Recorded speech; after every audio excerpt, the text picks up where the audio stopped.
it's more to it with Shai than him foul baiting. I think he just understands how to play physical, and he's just unlocked this whole level of mid-range mastery.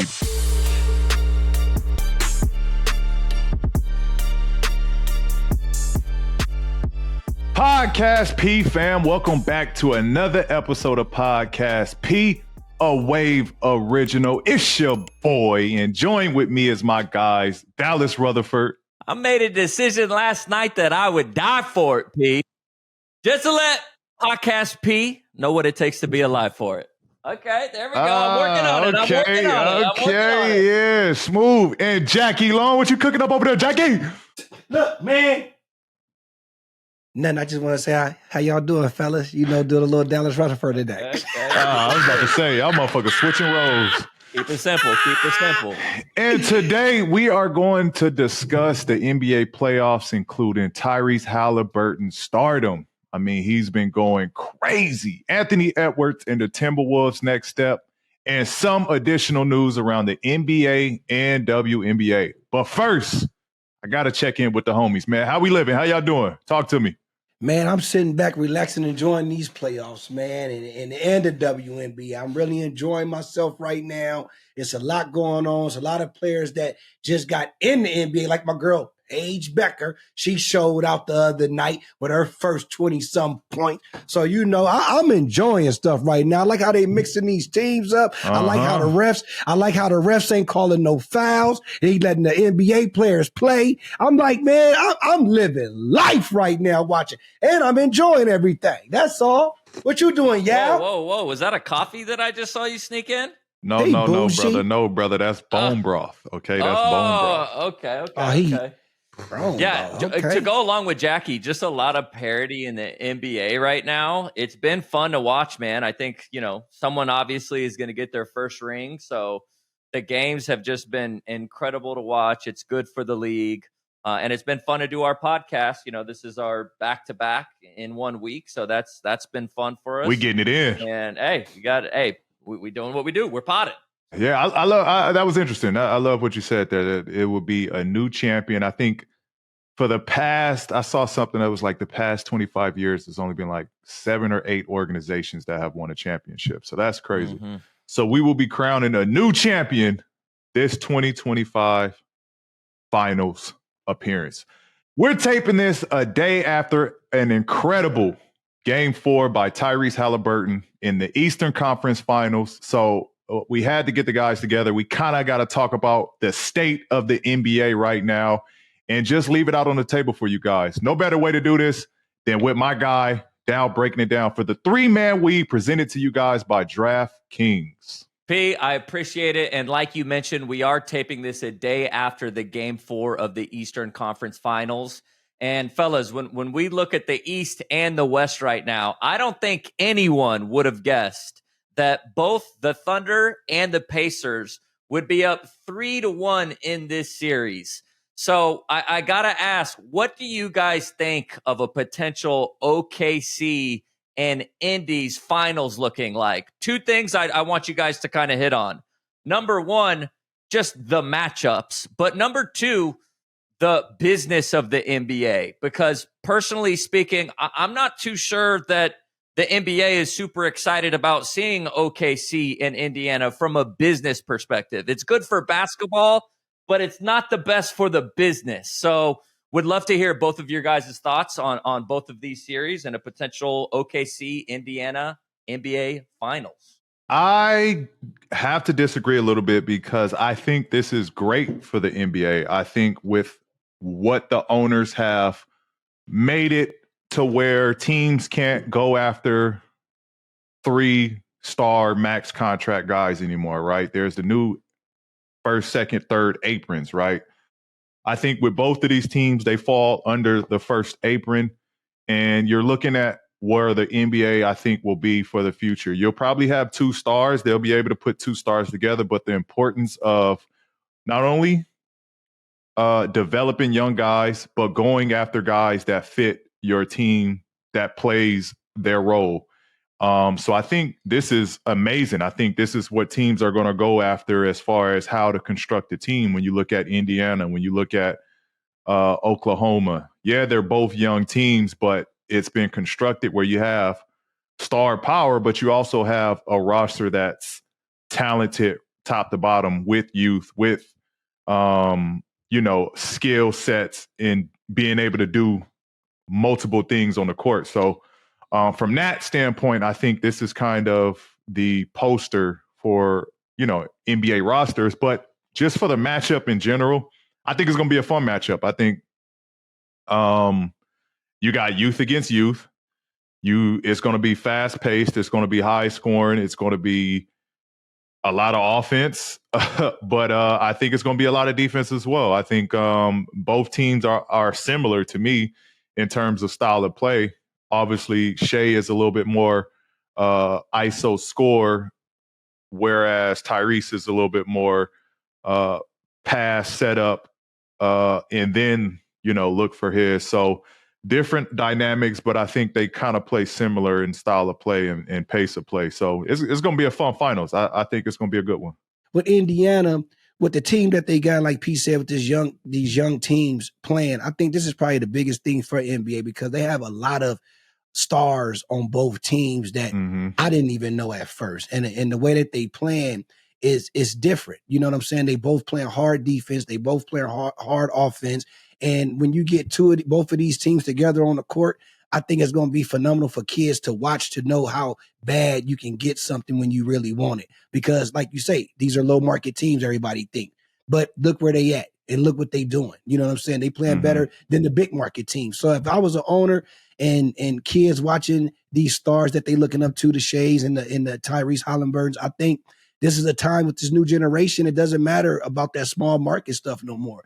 I just think with social media things, the dude can just won MVP, Shai, and Tyrese Haliburton doing what he did the other night, just balling out. I mean, you're looking at greatness every day. You know what I'm saying? They doing something than the teams that we expect to be in, that's not in. They doing way better than all of them other teams. So I'm all in for this finals, and I think it's going to be a great one to watch. So, all I can say is going to be a game 7 for sure. I definitely say a game 7. Hey, how much when I look at the potential matchup of OKC and Indy, right now Indiana, they look good. They are a good team, top to bottom. They're playing confident, but how much? I've always been skeptical of how much coaching matters in the NBA, just because of how talented you guys are. And when I look at OKC's head coach, he doesn't have as much experience as Rick Carlisle. And he's an NBA champion coach himself too. How much do you think that's going to play a difference? And for me, looking at it now, I mean, he's got these Indiana Pacers heading to the NBA Finals. At least it looks like that right now. How much do you look into the coaching matchup between these two teams?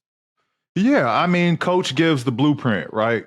And it's up to the players to follow. But coaching has a lot to do with it. I think coaching, obviously, players are the ones on the court. So at the end of the day, it lies on the players. But I think when a coach gives the blueprint, he gives the layout, he enforces a foundation, or he lays out the foundation, and then he puts the players in position to be successful.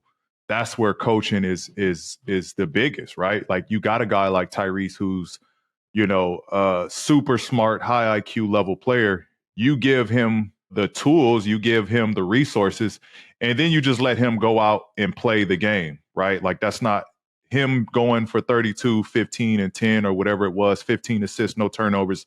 Him being efficient, that has nothing to do with Carlisle. But the fact that Carlisle gives him the confidence, and he gives him the blueprint of how he wants to play, now it's easy for Tyrese to go out there and operate under that system. So I think it has a lot to do with it. And then when you got a player that's comfortable and close with their head coach, there's a level of, I guess, it's just smoothing out that much more when both of them are on the same page. And I mean, I think you see it. You see why Indiana is where they're at. But you got to be honest, like, Indiana's been playing great all year. And then Oklahoma coach has been phenomenal. He's been doing a great job. When you have one of the youngest by age roster in the NBA and you are number one in the West, like, that's comes down to coaching. Obviously, you have an MVP caliber player and the MVP in Shai Gilgeous, but to be number one in the West, one of the most competitive league or conferences in the league, that stands out as, the coach has a lot of influence on that. Obviously, fellas, we've been keeping up with the NBA playoffs, and we keep mentioning his name, and he's been a former guest on our wonderful podcast, Tyrese Haliburton. And I got to ask you, because the boy been straight out balling. I mean, I ain't seen nobody ball like this in a while. But what are you guys' thoughts of his emergence as a superstar this playoffs? I've heard all of the stories, or the sides. I've heard, Stephen A. had to say. A lot of people that's kind of critiquing Tyrese Haliburton. Some of it is good. Some of it is a little bit out there. It's agree and disagree. It's a agree and disagree type of thing. On one hand, I understand where he's got to do it, multiple years, right? He's got to this is his coming out party. He's established. Now he's got to, this is what we expect from him, I guess, on a nightly basis. And then there's he's, again, like I said, he's been to the midseason. He led his team to the midseason tournament. He's led them about to be potentially to the finals. Like, he's been a clutch performer late in games. I think he's got one of the highest closing percentages in the NBA in under like 2 minutes or something like that, a minute or with game winners or something like that I saw. So he's proven he's reliable as the number one option. I think you got to give him, he is the number one option. Obviously, he's a setup point. He's a point first, right? He's a setup point first, but he can be your late game scorer. He can be an isolation player, right? Like, that's just not his calling. That's not his natural calling up to the game. He's more of a setup guy, but he can do that. He possesses that game. So in my eyes, I think he is a superstar. I think he scratched the surface of superstardom. I want to see him continue to do this, which I know he will, but he's a superstar. Like, you don't get to the finals. You don't be, an all-star in our league and then now taking your team to the championship. Olympic winner. He's an Olympic winner. He's the face of the NBA. I think people are starting to understand and learn who he is. Mm-hmm. But he's here. He's arrived. He's here. I think it comes down to a consistency thing, kind of like what you just mentioned at the latter part of your answer, P. Obviously, you have to give credit where credit's due. Right now, he's leading that team, what it looks like, to the NBA Finals. So he has arrived. I think the skepticism just comes around of, can he do it again next year? Which I think is a normal conversation. It's a good conversation to have. I think this year he was not an all-star. He was an all-star the 2 years previous to this year, P. But this year he wasn't an all-star. So a lot of it depends on your definition of what a superstar actually is. Is that pure basketball? Is that marketability? Is that, there's a couple ways that you can kind of view on what your definition of a superstar is. But no doubt, I think he's well on his way. And dude, talk about a superstar. His celebrations have been, his cellies have been OD. He did the Reggie Miller choke. He took the Brunson one yesterday. He's mastered the troll. He's showing out. Exactly. And I think, hey, if you look at a lot of people in multiple professional sports, there is a level of trolling and relatability. When you listen to Tyrese in his interviews, man, he's a very relatable guy. And I think that's great for the NBA. And he just seems like a down-to-earth guy. And Stephen A's take, I think it's a fair take. I don't know. Fair. It's valid. It's fair. Crown somebody a superstar off of this, but I'll tell you what, he's going to have a lot more eyes on him moving forward. Scouting reports are probably going to be a little different on Tyrese moving forward because he's showing that he can shoot off the dribble. He's hitting shots. And that's where you prove you are a superstar, because now the spotlight is that much brighter. Can you perform? Can you produce at the next level? And I think that's where, to Stephen A. Smith's point of him stamping him as a superstar, you show that you can do it on a night in, night out basis. Now, with the target on your back, that's when you're bona fide. That's when you're solidified in his eyes. He's a superstar to be, man. He's the definition of superstar to be, because Absolutely. I believe he's he gonna is. be. I mean, he has the swag, he has the confidence, he has the style. I mean, what else do you want from a superstar? He has game. He's a team player. You know, he has a family. His family and his dad is always involved. This is all the things that you want from a superstar. And I know he hasn't done enough, like Stephen A. say, and I agree with that. But I just think the boy is for sure the next big thing out there for the new generation of superstars in Indiana. I mean, who else you got? Like the other night, what he have? 30 points, 12 rebounds. How many assists he had? 15. 15. The historical night. So I wanna ask y'all, with him doing that, share y'all thoughts on this collectively for a bit, on somebody doing something like that they're saying he's not a superstar and all this type of stuff. What do y'all think about that historical triple-double he just had? To me, that's impact. If I think of one word, that's impact. He had 4 steals, no turnovers, and I saw Rick Carlisle's post game comments about that should go down as like there should be a name for that. That's a Haliburton stat. There's been multiple times he's went on a like 3 or 4 game streak of, I don't know, 10, 15 assists plus with no turnovers. Like the way he can take care of the ball and lead a team from the point guard position is special, bro. It's special to make plays, to be a playmaker, to put pressure on the defense. When you have the number one defense, the number one defender is guarding you on a nightly basis, and you still come out 15 assists, 0 turnovers. That's impact, bro. Like, That's crazy. he didn't even have to score the 32 points. Like, he just makes an impact. He's a winning player, and it's impressive. It's impressive to go out there and to produce. I'm just glad his dad was able to go to the game. You know, we freed Pops, so that was free Pops. extremely Free important. Pop. To piggyback off that, like that is a dope that Pops was able to be in attendance of that. And shout out everybody that was there, man. I saw Danny Granger, I saw G Hill, I saw Lance Stevenson, Royce made an appearance there. A lot of the greats, Reggie, Steven Jackson. Shout out, all of the legends, all of the greats, especially the guys I played with that's been in attendance at the Pacers game, man. That's huge for the city.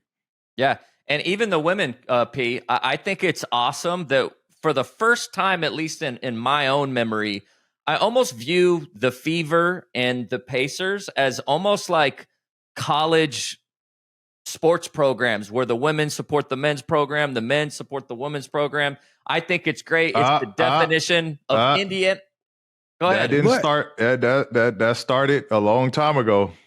Yeah, I just feel like you see it more. I'm not saying it didn't happen, but where did it start? You're saying in Indiana? It started there. I'm sure it probably started a lot earlier than that, but we used to support Tamika Catchings. Tamika Catchings is a Hall of Famer, one of the best forwards to ever play the game, and we used to go support there. We would buy tickets to fill their playoff games out. We would go to the games and vice versa. So I think it's just different in Indiana, bro. It's different. It's a space that, for one, the city loves the game of basketball. So I think the fact that both teams are, at the highest level right now is just it's amazing for the city.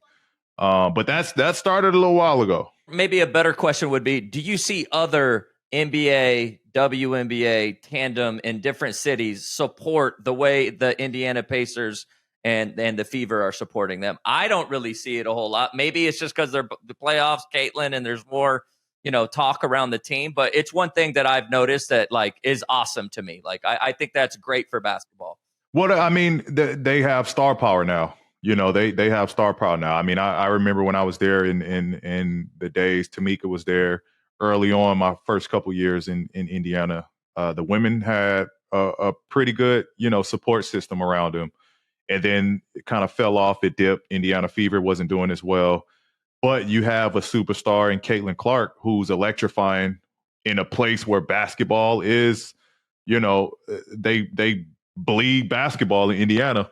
They have a superstar like Caitlin Clark, like it's going to pack. She's packing houses on the road. You know what I mean? So it's it's there. She's filling the arena, and then you got the Pacers, who Indiana, that's their baby. So they're naturally going to fill the arena. So I'm happy. I'm long removed from there, but I'm happy that Indiana is in great hands with basketball. Her Allstate commercial, gold from the logo. Oh, Yeah. bro, they're good at that, man. They are Whoever had the script for that commercial is a genius. Very good.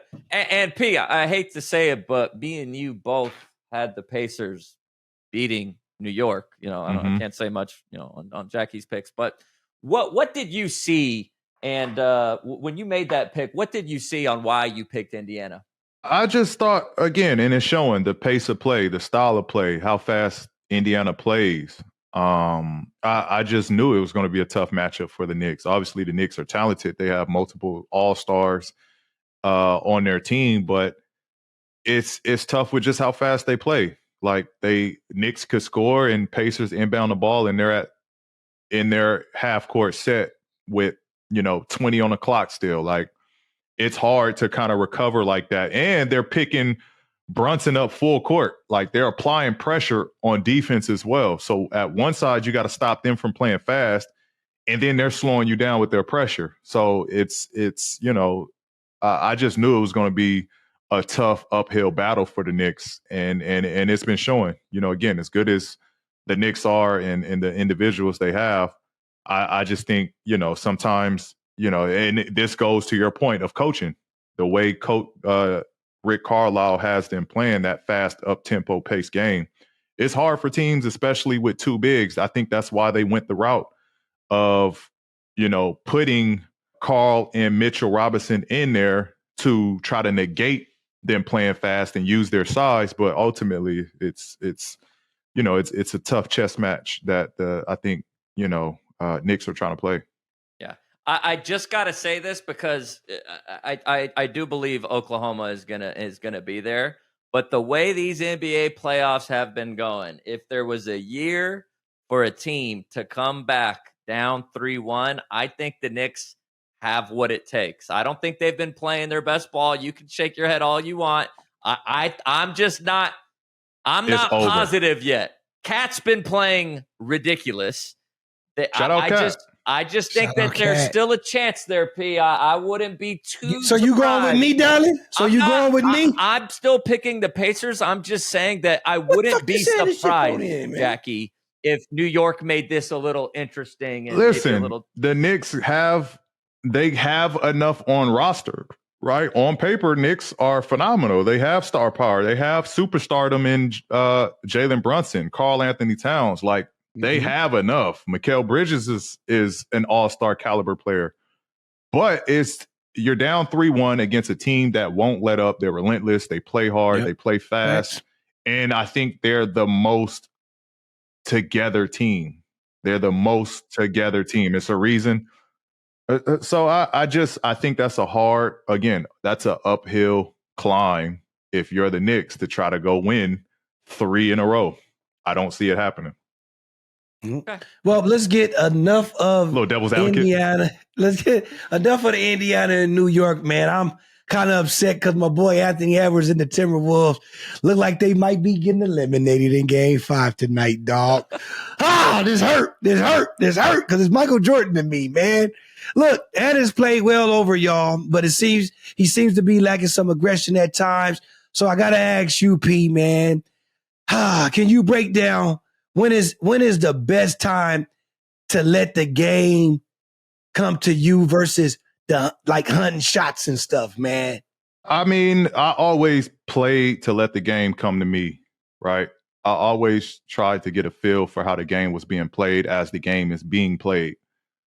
And it kind of dictates, it kind of lets you know in flow, in rhythm of how and where your shots are going to come from. There's instances where you kind of got to apply a little bit more pressure than you probably wanted to. There's moments where you have to be a little bit more aggressive and go against that, letting the game come to you. But it naturally appears like a game 4, or say you're on an elimination game as Anthony Edwards is. And as we saw Anthony Edwards game 3, there was an emergency of, I need to come out and win game 3. We cannot go down 3-0. So you saw him come out aggressive in game 3, and they won. Right. Game 4, we saw a different version of it. I think game 5, he's going to have that emergency. And we're going to see that emergent Anthony Edwards for game 5, because he know this is win or go home. This is leaving all the bullets or shooting all of the bullets in the gun. But I think just on a natural, basis, like it's more of a feel thing. Like it's more of a feel thing and a flow thing that, all right, I need to kind of, I need to step it up. I need to get more shots. I need to get more aggressive. I need to get downhill a little bit more. That stuff you just pick up over a course of a game. I think my boy need more help, man. Dude, well, Julius Randle, Julius Randle's been balling. He's been playing out of his mind as well. Shout out McDaniels. He been balling. They're playing well, and this is 2 years in a row. It's a tough matchup. It's a tough matchup. Man. It's not. It's a tough matchup. And again, that's what I saw happening when I previewed this matchup. It's a lot of bodies. There's a lot that defenders that Oklahoma can throw on Anthony Edwards. It's tough when you beat a guy and there's another guy there waiting for you. It's tough where you think you have an advantage and they switch, and now you're going against another good defender. So you're never, you're constantly exerting energy, especially when you're an ISO guy and you play off the bounce as much as he does. It's a lot of energy being exerted to try to free yourself to get shots. Where I think Ant's got to get better at, he's got to develop a post game where he can let the game slow down. He's so explosive where he can get to one dribble and raise up and shoot. And I think that helps a player get into a rhythm a lot better, where he starts closer and he doesn't have to worry about bringing two defenders to the ball to try to get free. Get to an elbow, get to the mid post where you can see the whole floor and play from there. So I think that's the next evolution for Ant. It's officially the best time of the year for hoop fans. Playoff drama, buzzer beaters, all the chaos we live for. And if you're done with just watching and ready to actually win some cash, you got to check out Pick 6 from DraftKings. Nobody's dropping better payouts than Pick 6. You hit 6 picks, and that's 25 times your cash. And if you beat your competition, you could be looking at a 500 times bag in your pocket. It's super simple. You select your picks, track your score, and go for those big-time prizes. No gimmicks, just straight-up fun. Pick 6 is live in most states, like Missouri, Cali, Texas, Georgia, and plenty more. Look, Game 5 of the Eastern Conference Finals is tonight. So Dow, our friends over at DraftKings are helping us cash in on a little bit of the action. Let's pick a few players from the game with a little bit of Pick 6 action, baby. Okay. So look, I'm going to go ahead. My boy Jalen Brunson, he been showing out, but I know, every now and then he do his thing on that assist game. So I'm going to go more with assists with my boy Jalen Brunson. And I like that big boy down there, Cat. That's our fam. He shoot a lot of threes over there. So I'm going to go ahead and go with more threes for Cat. My boy Miles Turner, I love Miles. You know what I'm saying? I remember Miles a lot when he was around P and stuff. So I'm going to go ahead and go less with him on points. I got to go with less with him today. Look, I'm going to go less with my boy Andrew Limhard on points. You feel what I'm saying?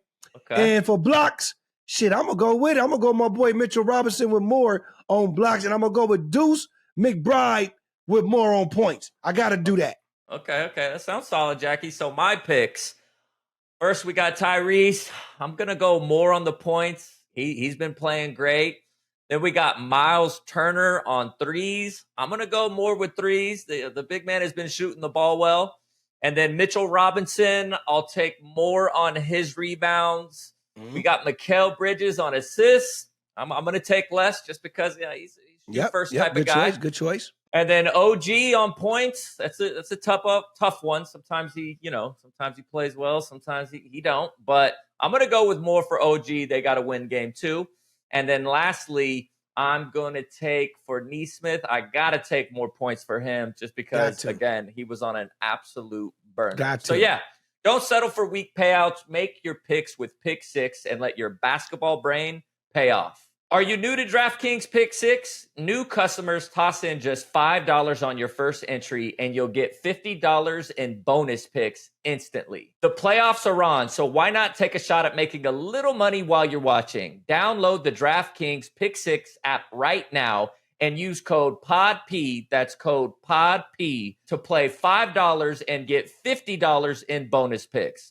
Better payouts, bigger wins, only on Pick 6 from DraftKings. The crown is yours. Gambling problem? Call 1-800-GAMBLER. Help is available for problem gambling. Call 888-78-97777 or visit ccpg.org in Connecticut.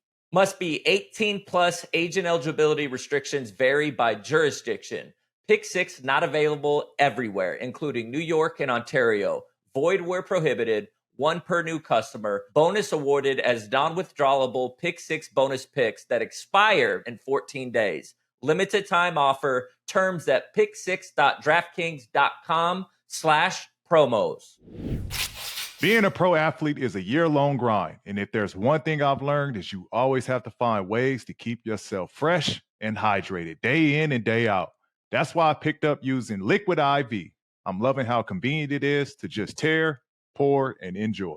That's right, P. Listen here, man. I was on set the other day, and I ripped open a pack of Liquid IV to keep me fresh during those long days. And boy, oh my God, it was amazing. Look, you can use them anywhere, y'all, at any time. Late nights, during a workout, or even when you're on set and when you're traveling. Did you guys know that Liquid IV is scientifically formulated to hydrate you better than water alone? It contains 3 times the electrolytes of the leading sports drink. Just 1 stick plus 16 ounces of water is all you need to keep yourself hydrated and feeling your best. It doesn't matter what you got going on. You don't need to be a world-class athlete like my boy P to benefit from Liquid IV. Is made for everyone. And I mean everyone. And I did mention they got some banging flavors too, like acai berry, lemon lime, and pina colada. It doesn't just do it for your body, right? It tastes good too. You heard the guys. Embrace your ritual with extraordinary hydration from Liquid IV. Get 20% off your first order when you go to liquidiv.com and use code PODCASTP at checkout. That's 20% off your first order when you shop Better Hydration today using promo code PODCASTP at liquidiv.com. So break the mold and your own ritual and try Liquid IV. We're taking a quick break to let you all know McDonald's has an all-new crispy chicken strip. New McCrispy strips are here. It's chicken made for dipping. Tender, juicy, white meat chicken with the golden brown peppery breading. It's chicken so good it deserves its own sauce. The creamy chili McCrispy strip dip, oh my God. A sauce that's creamy, savory, and sweet with a little bit of heat. But it works with any of our sauces. So Pete, what are your go-to sauces for the McCrispy strips? The barbecue, for the sweet strips, and sour. Are we going ranch again? I mean, I don't know. Yeah, I'm simple. I think chicken and ranch go together like peanut butter and jelly. You dig? So I'm gonna go with the ranch, but I do love a little sweet and sour sauce. Come Can't on. go wrong. Can't go wrong. So head over to McDonald's and go grab the new crispy strips with a new creamy chili McCrispy strip dip. It's chicken made for dipping. Only at McDonald's. Ba-da-ba-ba-ba. I'm loving it. Well, if y'all want to keep it on Shai, I want to talk about how his mid-game been money in the playoffs. So, I want to ask you, Pete, what about SGA's game makes him unstoppable? And are the foul merchant allegations overblown? He's getting killed with that. He is. Beyond. Him and Brunson. Yeah, they are. I think it's the reason. Like, you got to master it, right? I think it's the part of the reason the Knicks are in trouble. And I think it's part of the reason why the Thunder are, have in the driver's seat of their series, right? I think for Jalen, they aren't calling it as much, right? And so it's becoming tough. He's got Nesmith on him nonstop. He's got Nembhard on him nonstop. And they're not giving him as many of those calls as he was getting. Whereas Shai, I think he does a great job of putting pressure on the officials by playing physical, where it puts the defender in a position to make, I have to, I think the amount of separation that Shai creates makes him, guys swipe for the ball or guys lunge out to block a shot, or it puts guys in a position where they're out of control because of the physicality Shai plays with. Shai's super strong. He's a lot like me. He plays with his shoulders. He bumps. He gets you off balance with his shoulders. He puts his weight on you and then can stop on a dime. And he's really good at like, all right, if you put your arms out there, I'm going to shoot through it. I'm going to swing through it. So I think it's more to it with Shai than him foul baiting. I think he just understands how to play physical and get guys out of position to draw fouls. Shai doesn't need to jump out the gym. He doesn't use athleticism to, attack the basket. He's crafty. He's skilled. He's pivot. He's footwork. He's mid-range. He's got the mid-post. He's got the isolation. Now he's unlocked shooting more threes. So you have to guard him further out. I just think all of that in collection, it makes him that much better as a weapon. That's why he's so deadly, because he's a 3-level scorer. He you can give him the ball at the free throw line where you can't double him, and he's so good in the mid-range, he doesn't need a dribble to score sometimes. His jab steps, his pump fakes, the way he can contort his body, like he's just unlocked this whole level of mid-range mastery that, like, it's as a defender, it's kind of hard to kind of be on, he just throws you off guard. It's kind of hard to like gauge what he's going to do. So I think he's becoming, unstoppable, especially when he's got the shooters like OKC around him, where they got quick triggers and it gives him so much space to play through. Yeah. Hey, speaking of just the physicality that we've been seeing in the playoffs, and it sparked this foul merchant debate between a few guys in our league. What are your thoughts just on the physicality of this year's playoffs, and compare that to the regular season? Because to me, being an average NBA fan, it looks like they're allowing a lot more physicality in the playoffs this year. And I'm curious if you think that we have any chance of this potentially carrying over not only to playoffs next year, but more importantly, carrying over into the NBA regular season next year. Yeah, I think all of it has just got to be consistency.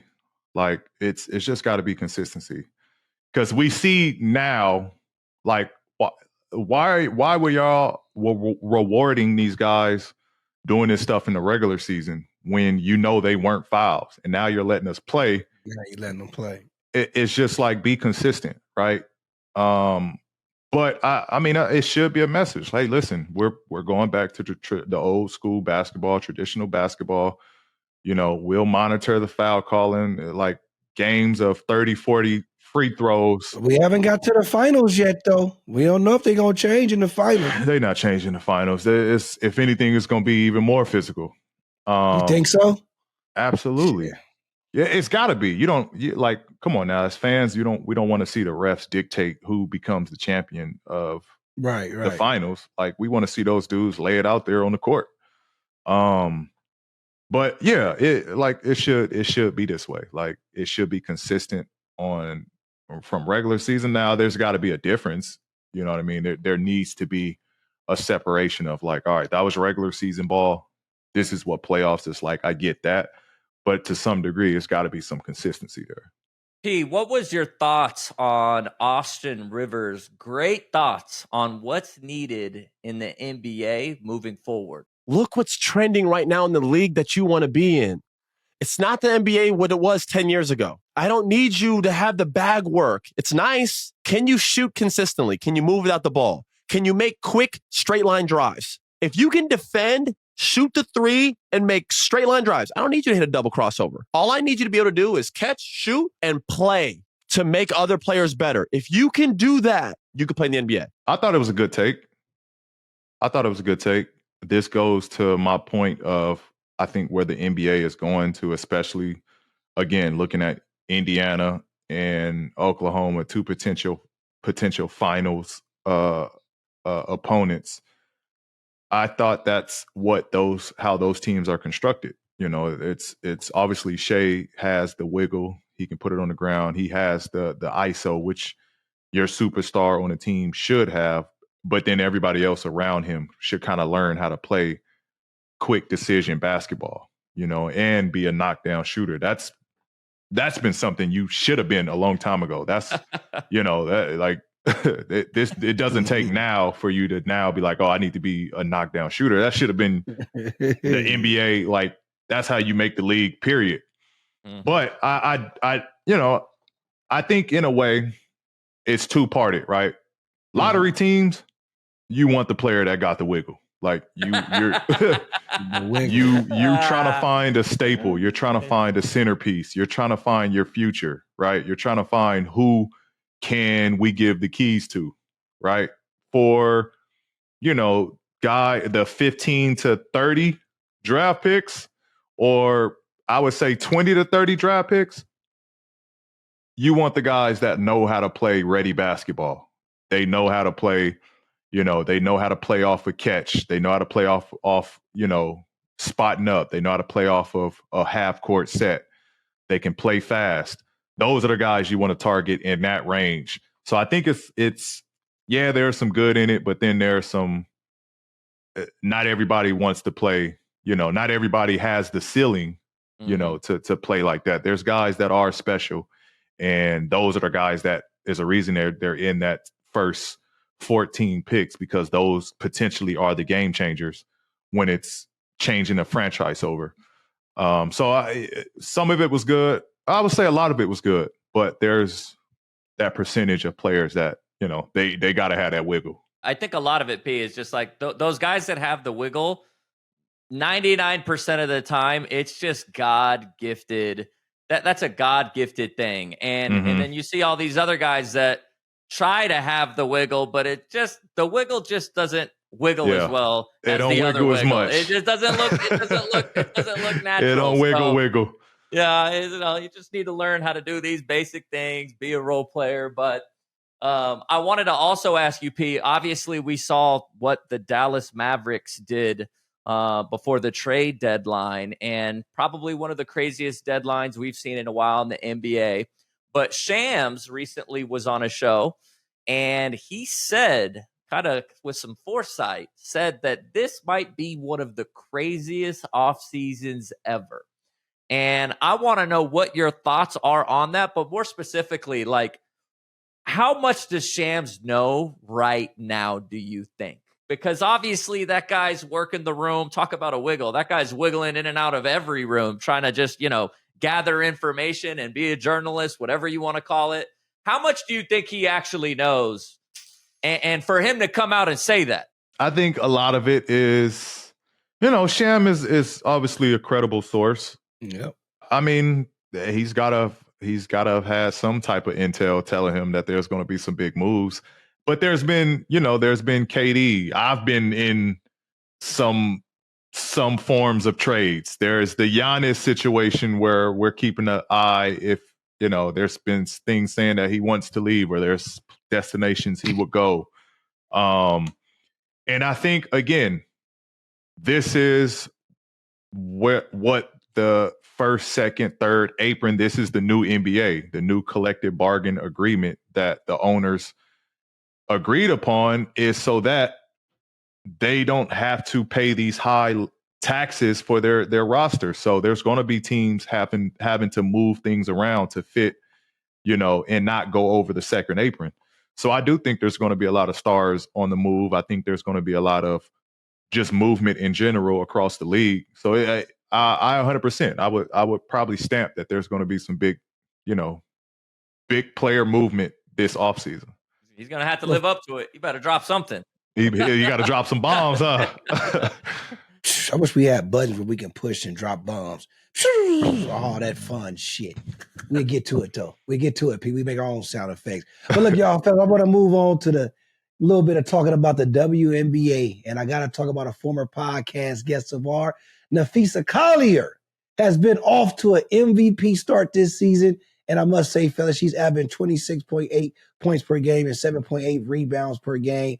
I just got to ask y'all, what have you enjoyed about the WNBA season so far? Because I have been loving it. Loving it. Talk to me, fellas. I just, from a fan of the game of basketball, period, I'm just loving the recognition they're continuing to get. I love the viewership's been up. I love the home attendance have been up. I love, the parity. I love now seeing the following behind the players moving to different teams. Like I've been a fan to like see, oh damn, they're teamed up now, or they're teamed up now. Right.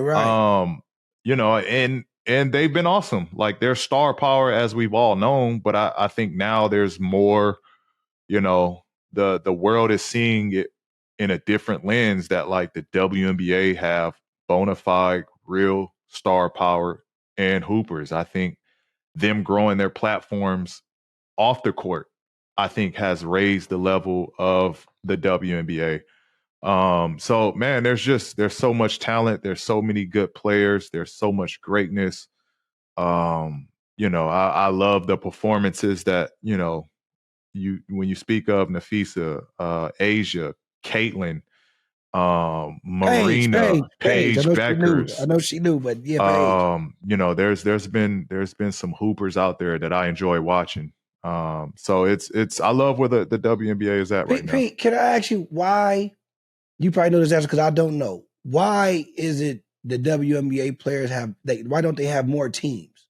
Like it's only like what, 10 or 12 teams?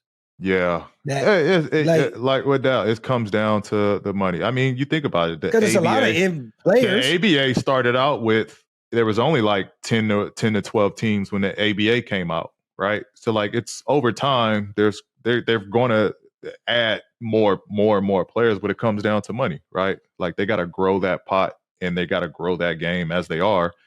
And then they'll start to branch out and add more teams. You saw what they did with the team in Golden State, the Valkyries. Like they're going to start to add more teams as I think their years go on. But it comes down to money at the end of the day. Right. Facts. Hey, I've been keeping up with all the discourse surrounding Caitlin Clark, and there's been a lot of it, but she just got injured. And a fun stat, just because we've kind of talked about just what Caitlin Clark has done for the WNBA as a whole, and I think that's caused a lot of discourse, but a fun stat that TickPick, some data had, that the average ticket price dropped from $137 to $80 for these 4 games that she's going to be out for. It's a 71% drop in ticket price just because she's not here or not going to be playing in these 4 games. But talk about aura. Come on, that's a hell of an aura. That's a hell of an aura. They need that aura in the building. I want to know what your thoughts are on the discourse. She just has such a bounty on her back, man. And it just seems like, we've seen Caitlin Clark get just absolutely mauled by some of these players. And it's borderline technical, not basketball type of plays. You got to put it in perspective. They've been grinding to grow the sport to the world, the viewerships. They've been grinding for all of this. And then you have this girl that comes along from college and is an instant change. She's handed pretty much being the face of the league. Whether, obviously, we know she deserves it, but in their eyes, whether they think she deserves it or not, like she's being handed as the face of the league. So there's going to be girls that are offended by that. And there's going to be girls that think she's got to earn it and she doesn't deserve this early. So I think there's a little bit of that, but I think she's handled it great. I think she's performed last year. She's performing again this year. I think she's the rightful face of the NBA, up there with A'ja Wilson, with Napheesa, with still some of the legends, Breanna Stewart, Kelsey Plum, the new up-and-coming rising star, Bunky, Paige Beckers. I think, I don't think she's the sole face of the WNBA, You know, it still got to go through, in my eyes, A'ja Wilson. She's the MVP. She's the, you know, the multi-championship winner. I love Caitlin Clark personality. I love her too, man. I think it. she's great for the game of basketball in general, bro. Like, you know, there's little girls looking up to her. There's little boys looking up to her. Like, she's amazing for the sport of basketball. So, like, I love everything about Caitlin. Yeah, keep doing it, Caitlin. And come on, Podcast P, Caitlin, because we love you. We done been in Indiana. PG used to play there, so he's still fun and love. That's all love there. We interview a lot of WNBA players. Maybe the only all one the top, really, and you are the top up there with them. So we would love to see you. And we know you got a good personality. We need it for the free, but hey. But yeah, shout out to the WNBA. Shout out to the WNBA. Shout out to the whole WNBA. Man. They have been balling. And shout out to y'all. Okay. Shout out to y'all checking out this episode. It's been a wrap. It's been great chopping it up with the homies. I hope y'all enjoyed this. Stay tuned for the next episode. We out. Shabba dabba tweet.